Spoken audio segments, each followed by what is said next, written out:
For writers, wild places pose wonderful challenges and as well as opportunities. And one of the challenges is, how do you write about a place that is disobedient? How do you write about a place that won't sit still and be comfortable within language? When I was a kid, you came out of the house and if you turned one way, it was Huddersfield, it was Leeds, it was Sheffield, Bradford, it was built up. If you turned the other way, you were straight up here, and there was never anybody here. It was always empty, and maybe I associate them at some level with blank pages. They're there waiting to be written. I came looking for this sort of landscape for a range of reasons which weren't just about writing.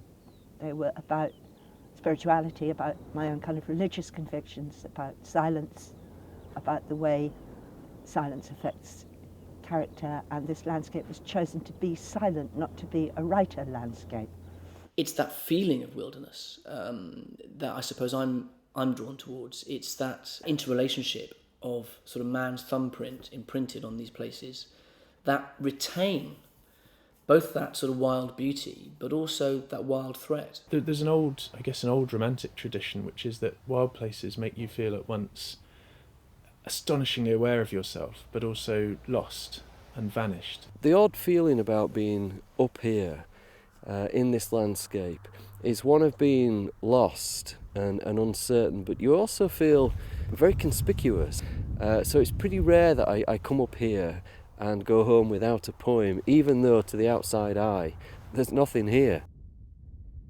High Moor is generally regarded aesthetically as well as economically as wasted space.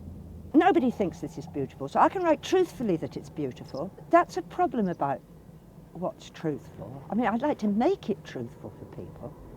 I like, after people have read, when I do write about here, they start to see it as beautiful. That would be a wonderful thing to do. It's surprisingly warm for October. We had the first frost last week, light fingered on the car windscreen. I think about how beautiful it is and how happy I am. And then I think how strange it is.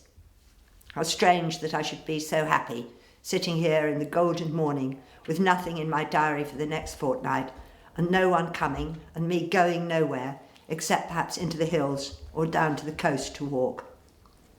I find myself trying to think through the story of how I came to be here and why I want to be here. And it is strange. A wildness can still be kept. That quality can be retained in all kinds of actually quite managed environments. I mean, Hampstead Heath in the middle of London has a quality of wildness, which is why I think people are still drawn to it. They still want to walk across it because it isn't a managed park. There are areas where it feels wild. It isn't, of course. My great inspiration as a poet when I was growing up was Ted Hughes, and he was really the first person I'd read who wrote about the moors, this kind of landscape. It seemed to have a complete understanding, or at least wrote about them in a way that I understood and that I identified with, because for me they were places of escape, and yet they were very dramatic as well, and he seemed to be able to capture that drama in the poems. Wilderness living has kind of slowed down the pace of how I write, although I don't really like calling this wilderness. That's a word that you all have picked. I wanted to write against a landscape, a place that I knew really intimately. It frequently shaped the story. I would be in the valley and I would see something or I would feel something, and I would want a character to feel that too, and it would actually guide my writing. But there's another tradition of writing about wild places which is very careful and which is very attentive and precise, and in an odd way a response to the challenges that wildness pose. They are unpopulated and to a certain extent uninhabitable.